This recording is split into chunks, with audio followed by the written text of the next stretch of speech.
So Sadhguru, shall we go into the Dhyana Lingam? Yeah? Thank you.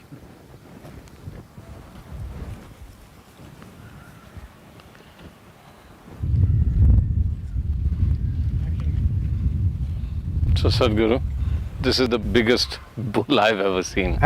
But I mean, he's magnificent, he's aggressive, he's massive, and he looks ready for action, pointed straight into the Dhyana Lingam, the temple. Tell me about him.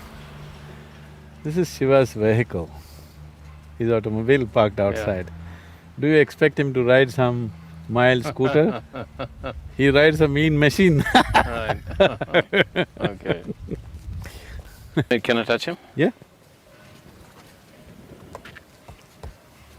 What's he made of? I mean, I can see this is metal, it's steel. See, this is a very unique way of making this.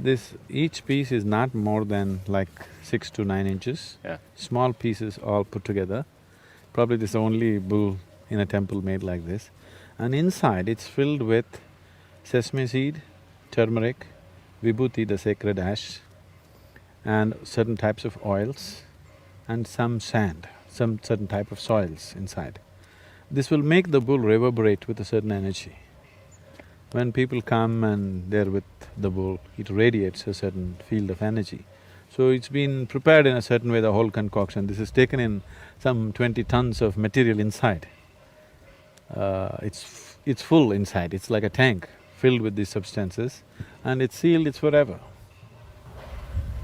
And if I walk around the bull, I should feel some kind of energy You should. if I open myself to it. Yes. If I open myself to bull. Okay. No, usually it's not the bull that is being referred to that way, it's only what the bull drops, okay? So, Yeah. don't pick up the dung, just the bull is good. And why a bull, and why is the bull… I mean, I understand, so if it's Shiva's vehicle and Dhyana Lingam is about Shiva, so what? He's waiting for Shiva to come out and say… What? Tell me more about He's the… he's not waiting for him to come out and say something. Yeah. He's in waiting. Nandi is a symbolism of eternal waiting, okay? Because waiting is considered as the greatest virtue in this culture. One who knows how to simply sit and wait is naturally meditative. He is not expecting Shiva will come out tomorrow, but he will wait forever. So that quality is the essence of receptivity.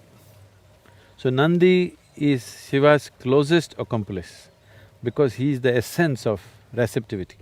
So before you go into the temple, you must have the quality of the Nandi, that you simply sit. You're not trying to go to heaven, you're not trying to get this or that, you go inside and simply sit. So just sitting here, he's telling you, when you go into the temple, don't do your fanciful things, don't ask for this, that nonsense, just go and sit like me. So that's the message he's giving you. And waiting and anticipation are two different things, I assume. He's not waiting in anticipation of He's anything, just that's what I'm saying, just waiting. Yeah. He's not anticipating anything, he's not expecting anything, he's just waiting. That's meditation, just sitting. Okay. So that's his message for you. Simply go inside and sit, alert, Yeah. not sleepy, alert and that's- sitting. Yeah. So you're saying, Sadhguru, that the bull is sitting in what we would call meditation? See, people have always misunderstood meditation means some kind of an activity. No, it's a quality. So fundamental difference, why? Because this is a meditative temple, this is not a temple of prayer. Prayer means you're trying to talk to God. You're trying to tell Him your woes, your expectations, your whatever else. Meditation means you're willing to listen to God. You're just willing to listen to the existence, to the ultimate nature of creation. You have nothing to say, you simply listen. That is the quality of Nandi, he just sits. Alert, this is very important. He is alert, he is not sleepy, he is not sitting in a passive way. He is sitting very active, no expectation, no anticipation, no looking forward to anything, but full alertness, full life, at just sitting. That's Jeez. meditation. Active and not passive, meditation, not expectation, nothing, just waiting Yes, and just waiting, not for anything in particular. Whatever being is aware. reality, if you just wait without doing your own thing, then existence will do its thing. Yeah. So meditation essentially means you are not doing your own thing. The individual person is not doing his own thing, he's just there. So once you're simply there, the larger dimension of the existence, which is always in action, you become aware of it. And part of it? And of course, you're anyway a part of it, you become Yeah. aware that you're a part of it. Okay. Even now you're a part of it. But becoming aware that I'm a part of it is meditativeness. So Nandi is the symbolism of that, he just sits. Sitting here reminding everybody, you must sit like me. So does Nandi have a female form or is male and female both? No. He's one of the Ganas, so he doesn't belong to male-female category. He's beyond that. Yes. So can we go inside the Dhyana Lingam? Yeah.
So Sadhguru, look, when we went to the Dhyana Lingam, here's what I've noticed, both at the course that I did with you, there was, and the Dhyana Lingam, the more people see you, even from a distance, there's a sudden outpouring of love, complete outpouring of love. So let's talk about love. This is one kind of a love. What happens? Is there something, is it a release? That could be one thing, with the CU and their own stresses and emotional release. On the other hand, is there some kind of energy that you're transmitting to them? Is that energy possible only in a loving relationship, even between you and the people or between people themselves? What is that energy called love? And then let's relate it to man and woman, because that's the love most of us know.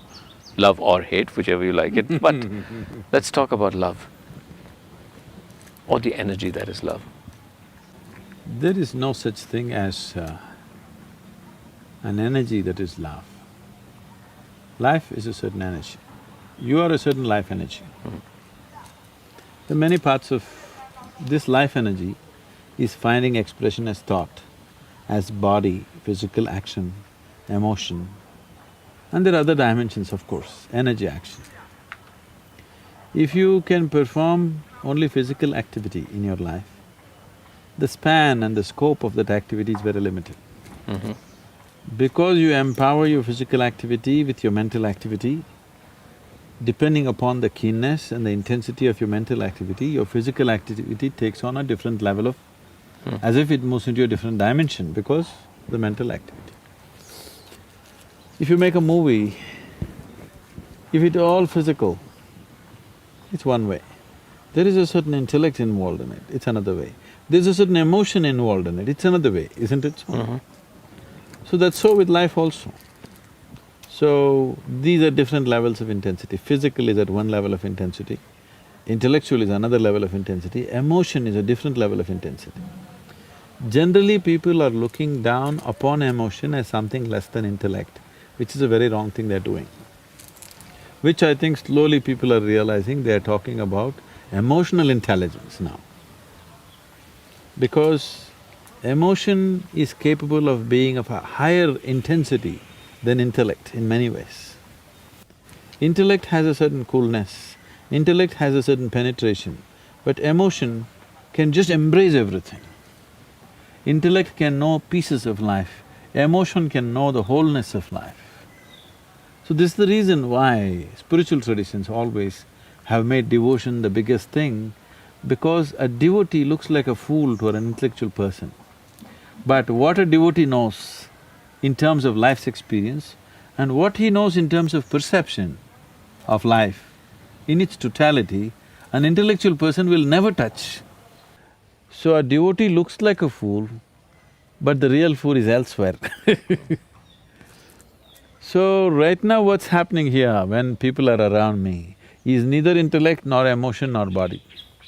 It's another dimension, which is just pure reverberation of energy. If I reverberate in a certain way, some people will roll their eyeballs upward and simply sit there. Some people will cry, some people will laugh, some people feel that they realize so many things being there in that space. This is their expression of it. This is like, if I give you electric connection, somebody makes light out of it, somebody makes sound out of it, somebody makes coolness out of it, somebody makes heat out of it. Different gadgets are making different things out of the same electricity. So my thing is just to exude that energy. Somebody makes love out of it, somebody makes alertness out of it, somebody makes awareness out of it, somebody makes meditativeness out of it. That's left to that individual depending upon his level of evolution and his receptivity as to how he is. So am I creating a love energy? There's no such thing as love energy, there's just life energy. There is only life energy. Love is just one expression of life. Intellect is another expression of life. Physical action, another expression of life. Awareness, another expression of life. So life can find million forms of expression, but people elegizing one over the other is a huge mistake. All of them are needed. Love without the needed awareness and balance is going to be horribly burdensome, isn't it? So, these days it's become a fashion to talk like this, love is the core of the universe.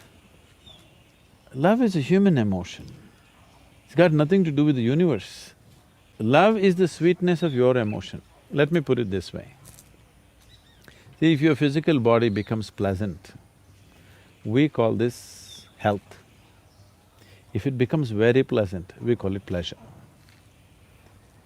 If your mental structure becomes pleasant, we call this peace. Becomes very pleasant, we call this joy. If your emotional structure becomes pleasant, we call this love.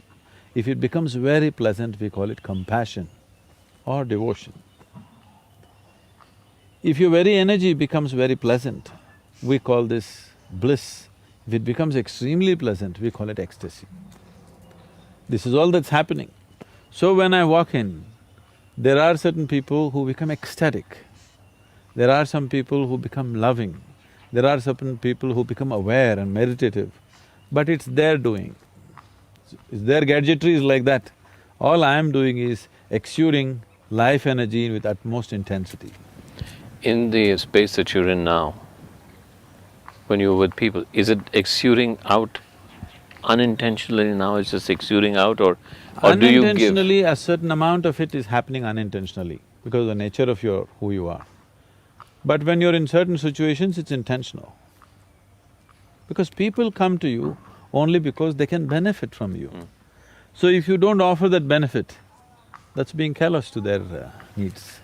Okay, so the gesture you just did, tell me about this, because everybody comes, I do that, everybody else does that. Tell me about this gesture. Is it a more receptive gesture or is it just a cultural thing? See, there are many aspects to this. One thing is, neurologically, today we know that there are lots of nerve endings in your palms. Actually, your hands are speaking more than your tongue and your voice, actually. So there's a whole science of mudras in yoga. Just by holding your hand in different ways, you can make the whole system function in different ways. I think we have done the experiment with you, holding it this way, holding it that way. It makes… You have already seen people sitting like this, these kind of mudras, those kind of mudras, because hand can do wonderful things to the system. So this is a certain mudra, you can say. This is known as namaste or namaskar. It is a certain mudra. The moment you place your hands together like this, your dualities are sort of… your likes and dislikes, your dualities, your cravings and aversions, all these things are leveled out. There is a certain oneness to your expression of who you are. When you do this, the energies are in a certain level of… it doesn't function diversely, it functions as one. That's one aspect. And the reason why you're doing this is, when you see a person, this is the greeting in India, is… see, if I look at your body, I may like you, I may dislike you. If I look at your mind, again I may like you, dislike you. If I look at your emotional structure, I may like you or dislike you. So when I meet a person, I do not want to get entangled with these likes and dislikes. I do not want to get entangled with that being. The only intention of meeting a human being is either you can enhance his life or he can enhance your life. Or both of us are enhancing each other's life. Otherwise the people need not meet. It's better they're alone, isn't it? Yes. In some way you can enhance another human being's life, or you benefit another human being's… from another human being's life, it's worth meeting. Otherwise, it's better people are by themselves, they don't have to meet. And that's how the spiritual structures are. You're an ascetic, you don't want to meet anybody because you're into certain kind of things yourself. If you feel you can benefit by being with somebody, or they can benefit by being with you, you allow this. Otherwise, don't bother. You are not in compulsive need of company. Only those people who feel terribly alone or lonely when they're alone, they are in a compulsive need of company. So if you're feeling lonely when you're alone, it means you're in bad company, isn't it? Yeah. If you don't enjoy the company of this person, obviously you're in bad company. So you're looking for a better company. Sadhguru, in terms of the love that we know most and most talked about, and many books are written about it, and the largest discussed thing in this world is relationships. So let's just take one relationship that is causing more angst than anything else, is a man-woman love. Tell me about the nature of that, and why does it cause that much angst? And is there a potential spiritual dimension to the nature of a man-woman love? We've talked about feminine, masculine, male, female. Is there something we can find in a marriage that takes it beyond the stresses and strains of an everyday practical marriage? See, there is no such thing as man-dog love, man-woman love, man-mother love, man-son love, man-daughter love. There is no such thing. Love is just a certain sweetness of emotion. How you're arriving at it is the only question, isn't it? The method. Yeah. Now, we were looking at this, we do this because when you see a person, if you see body, mind, emotion, this, that, you tend to like, dislike, get entangled, all these things. So first thing is, when you meet a person, you identify his ultimate nature. There is a source of creation within him, that's why he is created. So the very source of creation within him, first you bow down to that. You're trying to establish a relationship with that because that's your aspiration with yourself also. You're repeatedly asking, who am I? So you're trying to find that answer everywhere. First thing, if you see whether that experience is there or not, you're cultivating the direction towards that. When I see you, I can say hi. Instead of that, I do this. Because first thing is, you refer to the source of creation in the person. then maybe we'll interact on different levels. If we like the intellect of the person, we talk to that. If we like the emotion of the person, we hug them. If if it's physical, it goes in a different direction, whatever. So the man-woman thing is a compulsive love affair. Nature is pushing you towards each other because nature is interested in only one thing, to perpetuating herself. If it somehow doesn't put a man-woman together, you and me wouldn't be here. So whether they love each other or not, that's not the question, they have to come together somehow, otherwise you and me wouldn't be born. So this is a compulsive need. This need is throwing people together to experience some sense of oneness. This is one love affair chemically supported by nature. Okay. All the other love affairs are not chemically supported by nature, it is just yours. But this is one love affair which is chemically supported by nature. For most of these love affairs, unfortunately, once the chemistry runs out, they wonder why the hell are they together. So before the chemistry runs out, you are supposed to establish a different level of conscious love affair, which is beyond the chemistry. If that doesn't happen, it turns ugly.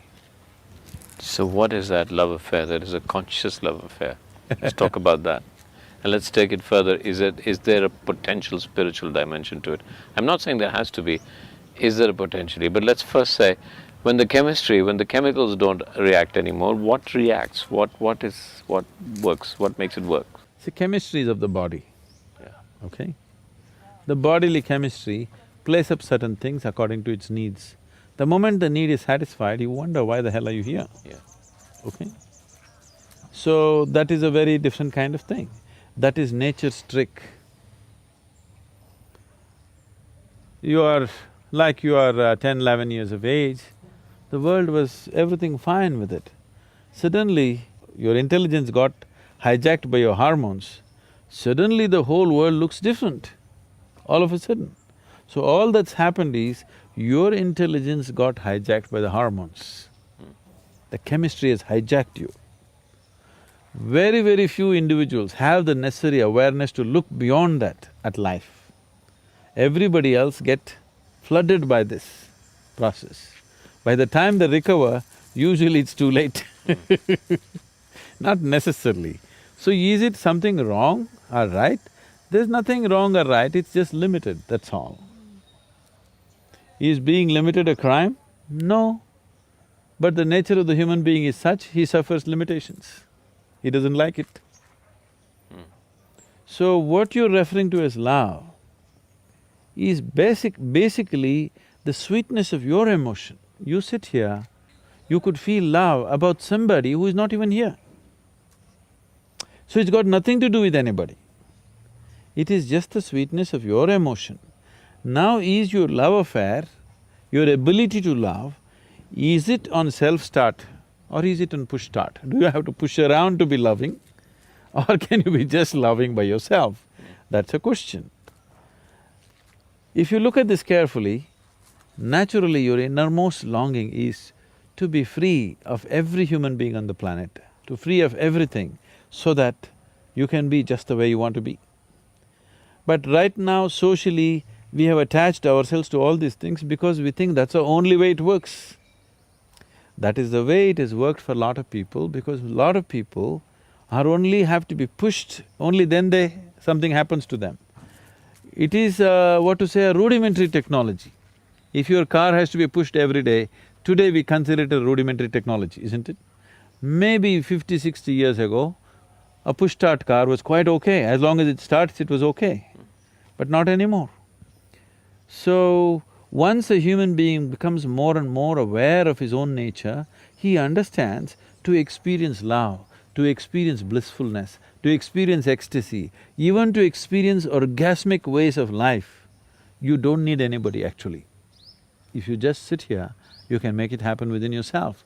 Because after all, it's your body, it's your mind, it's your emotion, it's your chemistry, and you are the one who is creating all the experiences of your life.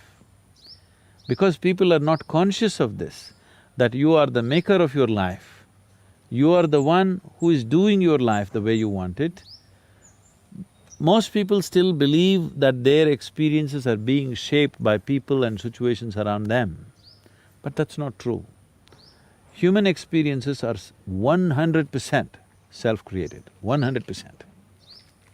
So if it's self-created, right now if you sit here, would you choose to maintain sweetness of your mind, sweetness of your body, sweetness of your emotion, sweetness of your energy, or would you like something bitter?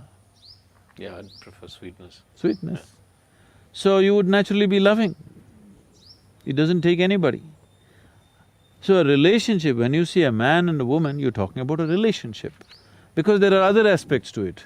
There may be a social angle to it, there may be a physical angle to it, there may be a psychological angle to it, there may be an economic angle to it. The variety of other things to fulfill in a relationship. We form relationships with variety of people in our lives. You have business relationships, you have personal relationships, you have professional relationships. So, relationships we form basically to fulfill different types of needs or to fulfill somebody else's needs, whichever way it is. That is a relationship. But what you refer to as love is just the sweetness of your emotion. You can use another person to stimulate that within you, or you can be on self-start mechanism. But it's possible for two people together, if they've been together beyond the chemistry, or the chemical or the hormones, to be to be starters for each other and continue that relationship. I mean, do you see value in that? Do you see value in people staying together for so long? In a marriage? Beyond duty, beyond say, okay, we have children, we have to do it together, or society expects us to. There is a certain beauty for two human beings to weave their lives as one. There is a certain sense of… See, if you have to really be with somebody, you have to give up a part of yourself in some way. So the English expression falling in love is very significant. You can only fall into it. You can't stand in it, you can't climb in it, you have to fall into it. Falling means some part of you has to go to accommodate another, which is a good thing for a human being to do, that he doesn't think too much of himself. One who thinks too much of himself cannot be in a love affair. Somewhere you have to surrender a part of yourself to be in a love affair. In that sense, it's a very beautiful thing. But in this weaving, as you called it, is it possible for you to be with another person that becomes, and I'm just guessing here, that becomes the conduit towards your own self-realization? Is that a possibility? Could that be a basis of relationship? It is definitely a possibility, but it's a risky possibility. Okay, I understand that, right. You may just get entangled and lost in so many complexities of a relationship rather than finding the ultimate nature. I'm not saying it's not possible, it's very much possible. So that is why in India, when we got people married, we tied what's called as a Mangal Sutra. Today it's just a thread, a ritualistic thread. But that's not how it originally started. There is a way of taking a strand of energy from you and your partner and tying it up in a certain way, so that beyond your logic, beyond your understanding, beyond your psychological, emotional and physical needs, somewhere deep inside two beings are tied together, two lives are tied together. So, a lot of people cannot understand how these two people are together, because nothing seems to be common in them, but still they're like one, because on another level they're tied up. This can happen because of the physical proximity and the intimacy of the whole relationship, but even before you start it, we have a whole technology as to how to tie up two lives together. So we always said that this is a lifelong thing, you cannot break it. If you break it, you have to tear two lives apart. Because it was not just an arrangement, it was a kind of a union. If you listen to all the mantras chanted in the weddings, they're always talking about this, how these two beings are being welded together, okay? So anyway, you come from Bollywood, and there was a time 30 years ago, 25 years ago, every song was talking Janam, Janam, Janam. Now they're talking expiry date. Okay. So the whole context of relationships have changed, which I feel is sad, because the profoundness of being with another being has been lost in this. In the name of freedom, in the name of choice, actually you're becoming horribly compulsive. It's all about yourself. When it's all about yourself, you will not know the beauty of life. So these marriages which were done in a certain way was never about you, it was always about the other person. Both the people, if they think like this, it's about the other person, it's a beautiful place to be. If only one person thinks like that, it becomes exploitation. If both the persons don't think like that, it's just a compulsive relationship. Me trying to extract something from you, you trying to extract something from me. It's a conflict situation all the time. When we are through with our hormones, nature has very little use for us. Nature likes to reproduce itself, it likes all its components. When we're done with the hormones and we're done with the chemicals, why does nature give us the potential to still exist in this body if it's done with us, if we've done what nature required us to do? No, reproduction is just only one requirement, Okay. okay? Reproduction is not the whole of life. It is only one requirement. Nature compulsively wants you to reproduce because it wants to perpetuate itself. It is neither a good thing nor a bad thing. It is just a certain necessity of nature. See, suppose the whole world turned ascetic, then we would be forcing everybody to get married, isn't it? Yeah. I'm asking you this question with a very specific ideas because everybody today talks about, and everybody's confused about what health really is, because the messages coming across are so different. Health and longevity are the two things everybody talks around, and sometimes I feel when I look around myself that what is your value, A, living beyond a certain age, but B, living beyond a certain age, is there something inherent in us that actually could keep us healthy, or do we always need outside help from doctors and hospitals? Because if there was something inherent in us, then maybe I would believe that nature has an intention to keep us alive. Nature didn't have an intention to keep you alive, you would be dead. Even now, you're alive not because of the medicine that you're taking or the hospital consultation that you're having, not because of the health checkups, because nature still intends that you should live. The life process is capable of living, that's why it's living, not because of medicine it's living. Medicine can play around a little bit, cannot create life as such. See, there are many ways to look at it. I'm trying to put it in a very simplistic way. No, you don't have to. I'm simplistic enough, so don't worry. Because if there's no way to put it in a simple way, then say it the way you want, and I'll ask you the simplistic, naive question again. The thing is, this very body that you carry was created from within, isn't it? You provided raw material from outside, but the creation process happened from within. So obviously, the source of creation is within, or the manufacturer of the body is within. So if you have a repair job to do, would you like to go to the manufacturer or to the local mechanic? Okay, all right. If you have access to the manufacturer, that's the place you would like to go. Because a manufacturer knows much more about this machine than a local tinker, isn't it? But if you have lost access, then you have to deal with the local tinker.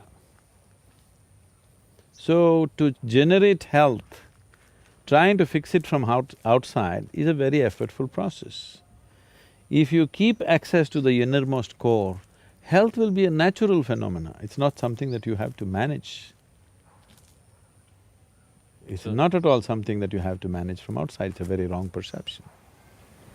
So the idea of spirituality being the staying in touch with your inner self and your relationship to all of existence naturally promotes health without you having to think about it. Is that true?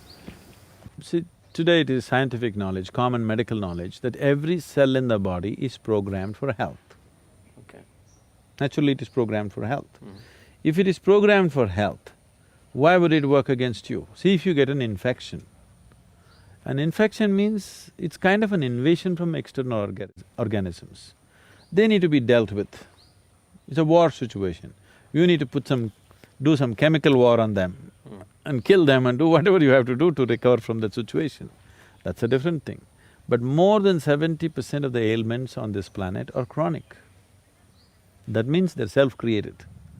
They're created within your own body by your own system. Why would this system, which has an immense desire to exist and survive, would create ailment or something against itself? Somewhere some fundamentals have gone off, isn't it? So if you keep in touch with the innermost core, which is the source of creation, which is the manufacturer of the body, which is the maker of this body, health is not even something that you have to think of. Too much… what I see is, especially as societies get affluent, health is I don't know, the way they're talking about health in the Western societies, it's like a full-time occupation. Day in and day out, from morning to evening, they're only talking about their health. This is the major conversation everywhere, isn't it? And young, 25-year-olds, 26-year-olds Yes. are talking about, in a competitive way, I'm healthier than everybody else. Health is not something that you need to discuss or talk or aspire for. If you keep the system in a certain way, health, it exudes by its own nature. Would you describe that way as a meditative way? I would like to, but I would avoid the word meditation because it's so badly abused word. If I say meditation, everybody has their own ideas of what is meditation. So I would say, if you as much as know what it means to simply sit here, absolutely still, everything still within you, for 2 minutes in a day, you would be perfectly healthy. Just 2 minutes. Man is ill only because he does not know how to be still. And if I'm perfectly healthy, then how does death come? You must die healthy. You must live healthy and you must die healthy. So if I'm healthy, how will I die? Health has got nothing to do with death. Death will happen when your life energies lose their vibrance. They will lose their vibrance because right now they are vibrant in a certain way because of a certain software input. This software traditionally, we call this as prarabdha. Prarabdha means a certain dimension of your karmic information. It has a certain amount of information latched onto your life energy, so it keeps working in a certain way. Once this software has worked itself out, or that much information which is allotted is worked itself out, which is the prarabdha karma, then the energies start becoming feeble. If the energies become feeble below a certain level, they cannot hold on to the body, they have to leave the body. Or if it becomes intense beyond a certain body, it cannot hold on to the body. So only in a certain frequency of intensity, your life energies can hold on to the physical body, otherwise they cannot stick to the body. Or the body is incapable of holding that intensity. Let's put it the other way around. Yeah. It is just that an energy which is beyond a certain intensity refuses to be bound by a body. An energy which is below a certain level of intensity is incapable of being housed in a body. So if it becomes feeble, it leaves, that's called old age. But most people don't die of old age, they die because they broke the body in some way. That's dying of ill health. You might have broken the body by crashing your car or breaking up your heart I'll probably go because of that, yeah. either a broken heart or a rotten liver, Yeah. we don't know what. But in some way you made the physical body inhospitable for life. So life leaves. See, you're making a big distinction between the body and life, as life is something else, and that's something that everybody struggles with. No, So no, let's… you tell me, did you accumulate this body? Yes, I did. By So, eating. I'll ask you again the same question. Whatever you accumulate can be yours, cannot be you, isn't it? Correct. So I'm definitely making a distinction between what is you And what is your body? Because it's an accumulation. I'm not disputing whether it's yours or not. For now, we will not dispute it. A day will come when that will also come to dispute. Yeah. Isn't it? So now that you mention it, let me ask you another question, because I travel a lot in the West and I have no answer, and I find it a silly question, so I'm going to ask you a silly question. What happens to that energy once the body is gone? Is there individuality after the end of the body? Do I exist as I? Do I have a soul? Is there reincarnation? Or is it just my ego that is saying, actually, even when I let my body go, there is an I that still exists, but if that I then forms part of the larger universe, then it has no identity. It's a question, and I can't answer it to people, so would you answer it for me so I can tell people that I'm quite wise now? I know what you'll do with this.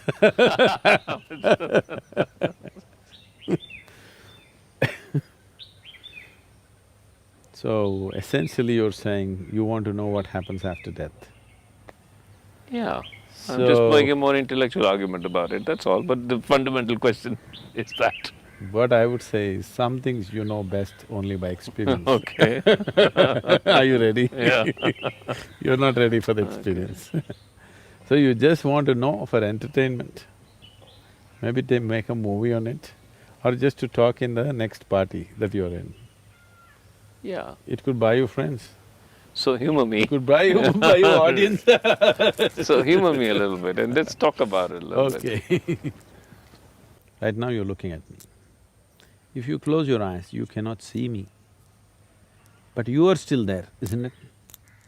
So right now, is it you who is looking at me? Or is it your eyes which are looking at me? So it's you who is looking at me. Yeah. Through the window of your eyes, you're Yes. looking at me. Yes. If you close the window, Yeah. do you still exist? I still exist. So, you are clearly saying you are much more than the body, isn't it? Right. But maybe that's my memory of you, of what I saw. No, not what you… whether you see my image or not, that's not the point. Hmm. But you are there, isn't it? I'm there, yes. So you are clearly saying, I am much more than the body. Yes. And you also know very clearly that this body you slowly accumulated. Yes. Or in other words, what you call as my body is just a bit of loan that you have taken from Mother Earth, just a piece of the planet. She's pretty generous. No, it's very generous. Yeah. She's pretty generous with the loan. But when the time comes, she wants to collect it atom by atom. So what is being perceived as death right now is people who don't want to repay the loan, these are all people who don't want to repay the loan. All right. Most Okay. Like the most transaction analysis of that. Most people who have taken loan, unless there is a law to compel them, they wouldn't want to pay back the loan. Right. It's a general social tendency in the world. Okay. So, you've taken a loan from the planet, you don't want to pay back. When the time to pay back comes, they're all terrorized. After all, you're just paying back a loan. But why the terror is happening is simply because you took a loan and after some time you thought, I am the loan. Right. Quite a ridiculous situation actually. I can see that. Okay. See, now I hold this pebble in my hand. Yeah. Initially I say, this is my pebble, I'm not willing to give it to you. After some time, I start thinking, this is me. Now when the time comes that anyway this pebble is going to be taken from me, I am being terrorized because I am being taken away. You are not being taken away. Only the food that you gathered, the piece of planet that you gathered in the form of this body, the planet is asking it back. If only you are aware this is only something I've accumulated, not intellectually. Every moment if you are constantly aware that I am not this body, this is just mine, all right. This is just a gathering. I've accumulated this, I'll use it, and when it's necessary, I'll drop it. If this awareness was there all the time in your life, death would be just change of clothes, isn't it? Yeah. It's actually more simple than that. So what happens after? Okay, I paid back the loan. The question is only willingly or unwillingly, but whichever way, the loan gets taken. So when the body is confiscated, if you're a yogi, you will pay it back gracefully. Yeah. If you are an ignorant person, they'll confiscate your properties because you're illegally holding it beyond a certain time, they'll confiscate. So what happens after? Your body, as you know it, physical body has to go to the earth because it belongs to the earth. But there is a subtler body which is like a scaffolding. Only because the subtle body is there as a scaffolding, you can build this gross body. You eat a banana, it becomes body, you eat a piece of bread, it becomes body, you eat a brinjal, it becomes body, because there is a subtler scaffolding. This body that you see, the physical body, is only gathering around the subtler body. So when this body falls, the subtle body, which is generally referred to as etheric body or whatever else, is still on. It still has some information, but the important difference is, when you had a physical body and a conscious mind, you had a discriminatory capability.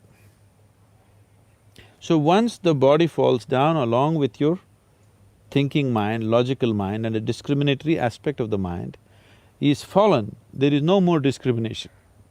You only happen by tendencies. So still there are certain tendencies.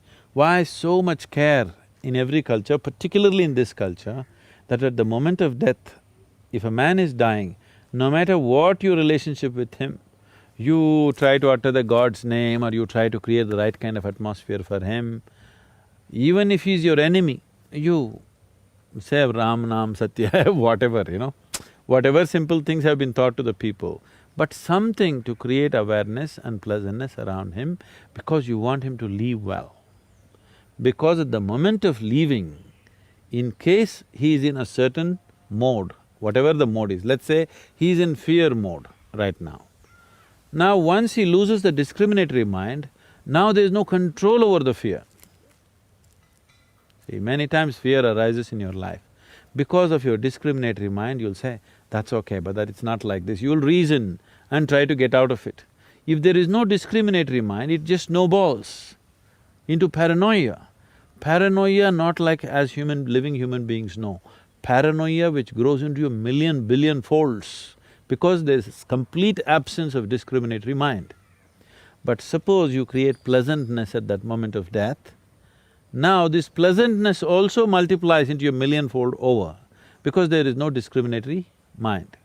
A child is eating chocolate, very sweet, he has no discriminatory mind. His discriminatory mind is not strong enough. Okay, I've eaten 2 chocolates, it's enough.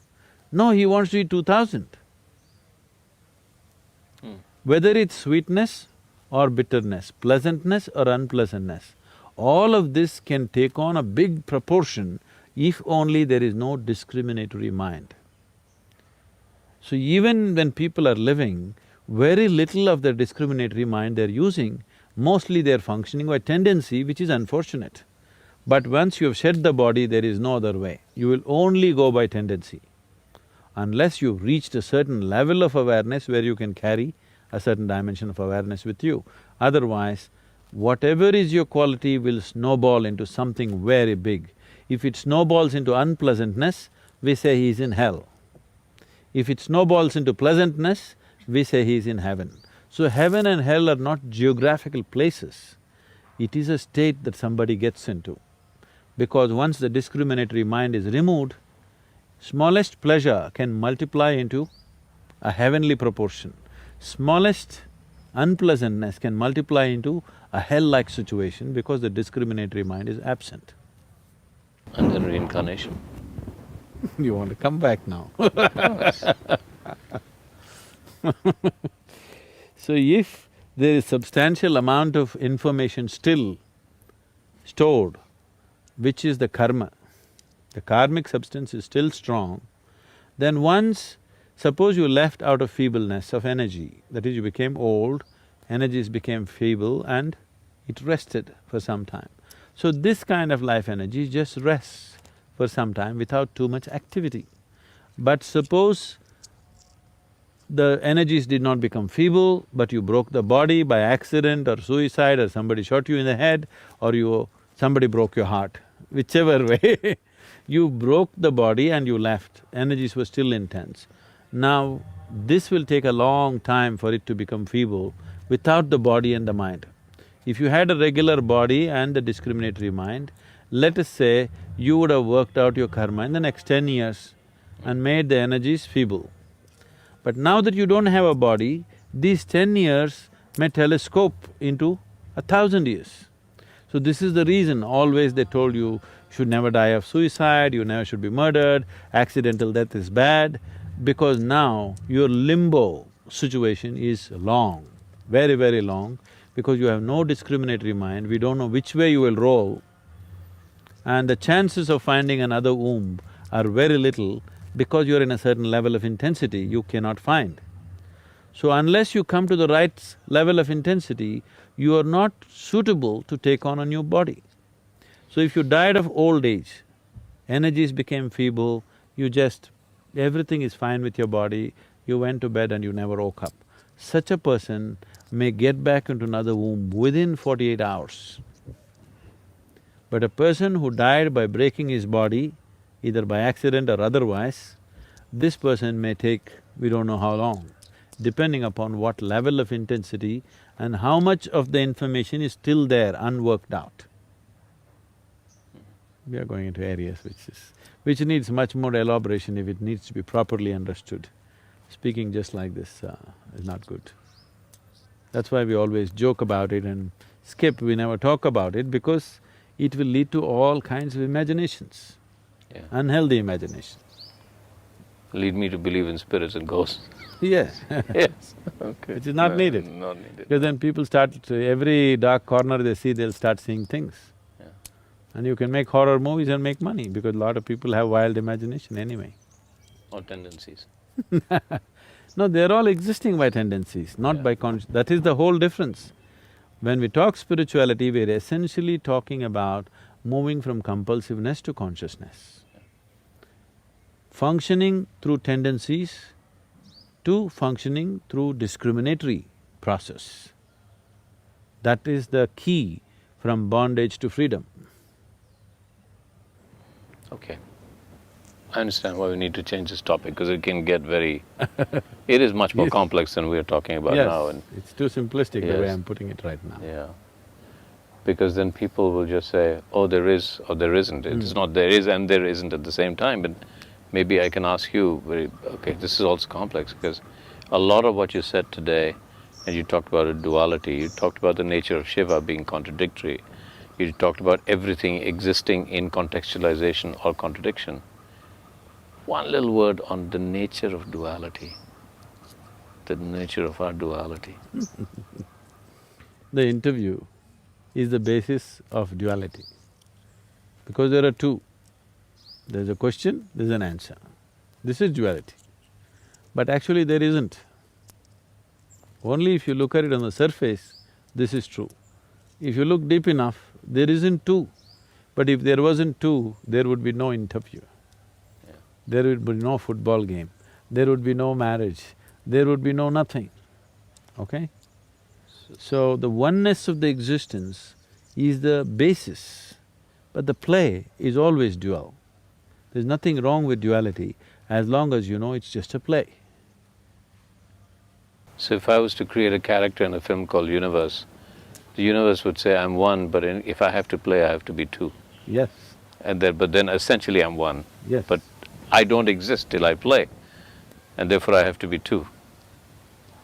Without one taking more power than the other, because otherwise I would never get back to be one. See, that's the whole problem. The human mind is dualistic. So if you say there is oneness and then there is dual, immediately the human mind says, so oneness is ultimate superior, duality is a fallen state. This is the whole Adam and Eve story, okay?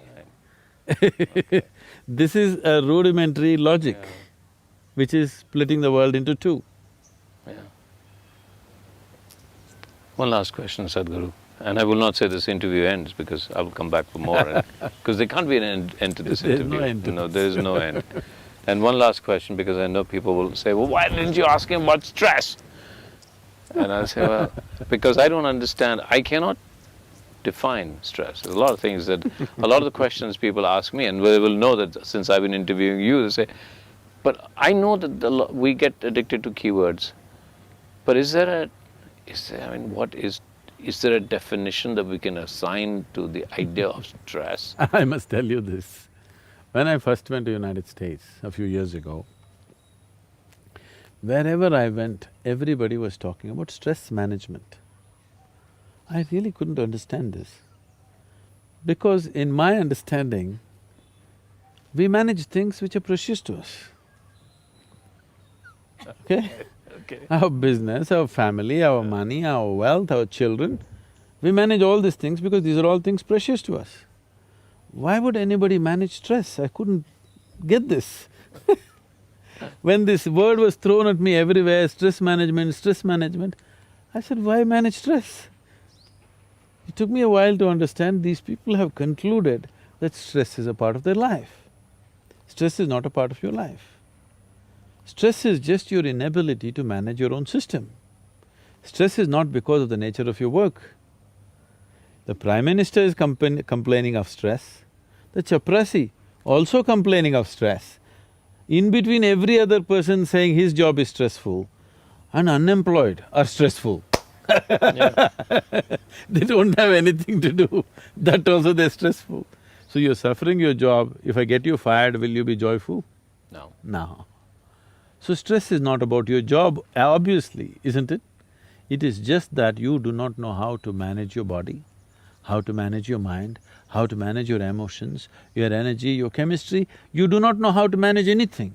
You are functioning by accident, so everything is stressful.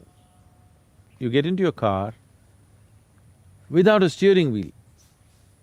Or you get into your car, if you turn this way, it goes in the opposite direction. You will be stressful, isn't it? Yeah. So right now that's a kind of mechanism you're driving without understanding anything about it. Just by chance you're going blundering through life, you will be stressful. So stress is not because of the nature of the activity that you're performing, not because of life situations.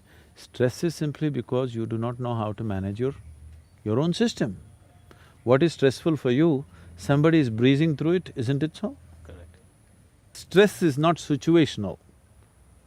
It is just an inability to manage the inner situation, not the outer situation. Essentially, the quality of our lives change and transform not because we change the content of our lives, only because we have changed the context of our life. Someone is living a beautiful life does not mean he's doing something different when he wakes up in the morning. He also goes to the toilet, he also brushes his teeth, he also does the same things. But somehow his life is magical and beautiful because of the context. This could have happened to people when they fall in love with somebody. They were doing the same thing, suddenly they're in love with someone, suddenly everything is different because the context of their life has changed. But then once they fall out of it, again the context of their life changes and it becomes miserable. Now changing the context is something which is voluntary, which is just something that you can do willfully. Changing the content may not be possible as you will. Because to change the content of your life, you need permission from the situations in which you exist, isn't it? Yeah. But to change the context of life, you don't need anybody's permission. It is not at all situational. So on a certain day, 3 men were working in one place. Another man came by and asked the first man, "What are you doing here?" This man looked up and said, "Can't you see I'm cutting stone? Are you blind?" This man moved on to the next man and asked, "What are you doing here?" That man looked up and said, something to fill my belly. I come here and do whatever they ask me to do, I just have to fill my belly, that's all. He went to the next man, the third man, and asked, "What are you doing here?" That man stood up in great joy and said, "I'm building a beautiful temple here." All of them are doing the same thing. but their experience of what they're doing is worlds apart. Every human being, every moment of his life could be doing whatever he's doing in any one of these three contexts, and that'll determine the quality of his life, not what he's actually doing. How simple an activity you're doing or how complex an activity you're doing doesn't change the quality of your life. With what context are you doing changes the quality of your life, isn't it? Completely. Okay, Sadhguru. I hope this is just the beginning, and I hope you give me the opportunity to come back with a lot more questions. Definitely. Thank you.